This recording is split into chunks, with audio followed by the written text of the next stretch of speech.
passato qualche giorno e adesso vado da Luca per vedere com'è la situazione del mio motore, che situazione ha trovato all'interno, anche se Dennis aveva già fatto un ottimo lavoro, suppongo. E vado lì anche per parlare della carrozzeria. Infatti dovrò cercare un carrozziere, un professionista per un lavoro molto delicato che è quello della carrozzeria. E qua siamo in sala operatoria, Luca. Siamo a cuore aperto, Ivan, quindi il motore all'interno sembra molto bello, i carter sono buoni, non sono stati lavorati, la valvola è buona, sicuramente terrà una buona carburazione. Abbiamo un piccolo problema sulla crociera che adesso valuteremo insieme se andare a sostituirla oppure no, perché in effetti qualche segno di usura c'è. Eccola qua, infatti c'è uno smusso, adesso Ivan decidiamo insieme, prendiamo quella nuova e facciamo un paragone per vedere quanto è usurata. Probabilmente sarà da sostituire questa qua. Ecco, dopo invece altre cose che magari mi suggerisci di sistemare?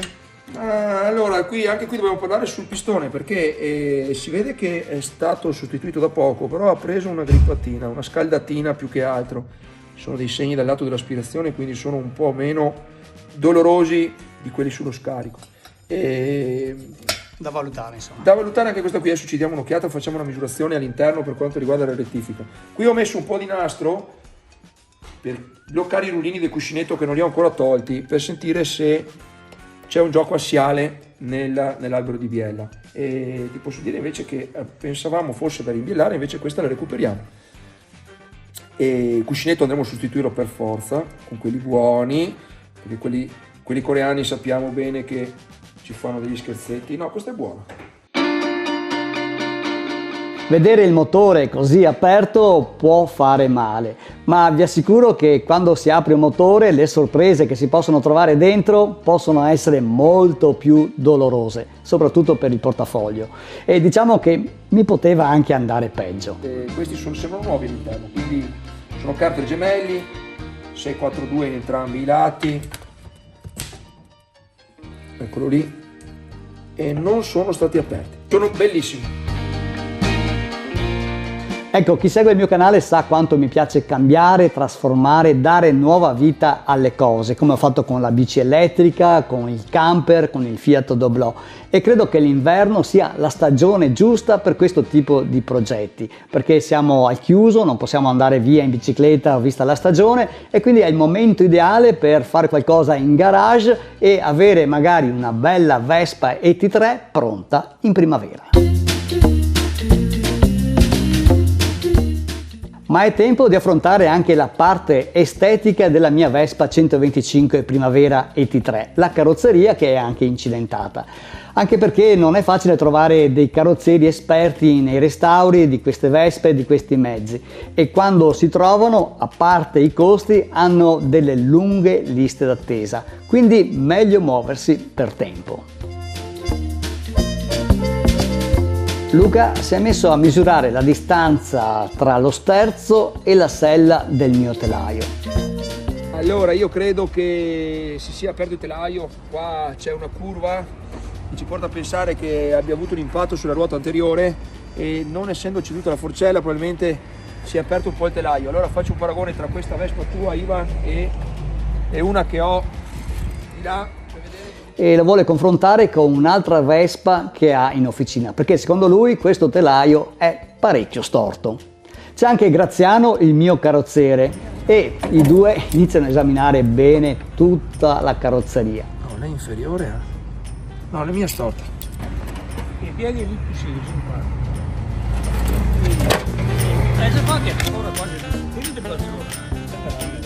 Si scambiano i loro pareri e alla fine il verdetto è unanime. Il telaio è sì leggermente storto, ma secondo loro niente di grave, tutto gestibile.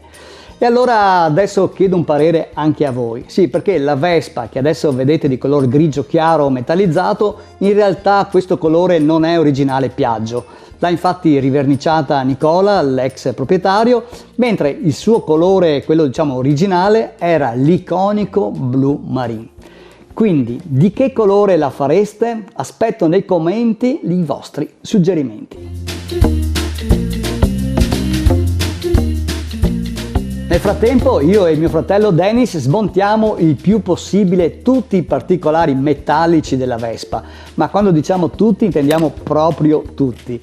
Sì, perché vogliamo mantenere il più possibile tutti i pezzi originali e per farli tornare praticamente nuovi dobbiamo prima spazzolarli meticolosamente uno ad uno per poi portarli a zincare.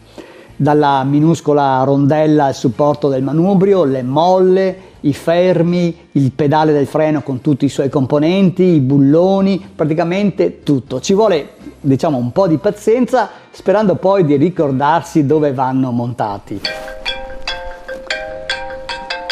Ehi, ciao Luca! Ecco il tuo motore aperto, pulito, il materiale è arrivato. Vediamo gli ultimi ritocchi del materiale vecchio. Crociera già sostituita, eccola qui, già montata. Parastrappi è il tuo, è come nuovo. Statore carter belli puliti. Andiamo a sostituire tutti i cuscinetti per garantire che il motore funzioni a dovere e soprattutto non ci siano perdite. Infatti andiamo a sostituire anche gli O-ring della messa in moto del selettore del cambio, i paraoli rigorosamente Corteco, che a noi piacciono i Corteco blu, cuscinetti rigorosamente SKF made in Italy e made in Germany. Questo è il più importante di tutti i cuscinetti, che la tua Vespa fa la differenza di prezzo, perché il made in Germany costa veramente un botto, ma è veramente di qualità. Albero motore pulito e bilanciato non ha problemi, quindi andiamo a riutilizzarlo in quanto non presenta nessun tipo di gioco assiale. Bene, il materiale è tutto qui, è tutto pronto. Questa è vecchia, la mettiamo via, andiamo a montare sulla nuova. Il materiale è tutto qui, tutto pronto, domani chiudiamo e ciao! Ciao Luca! E noi ci vediamo la settimana prossima con un nuovo video.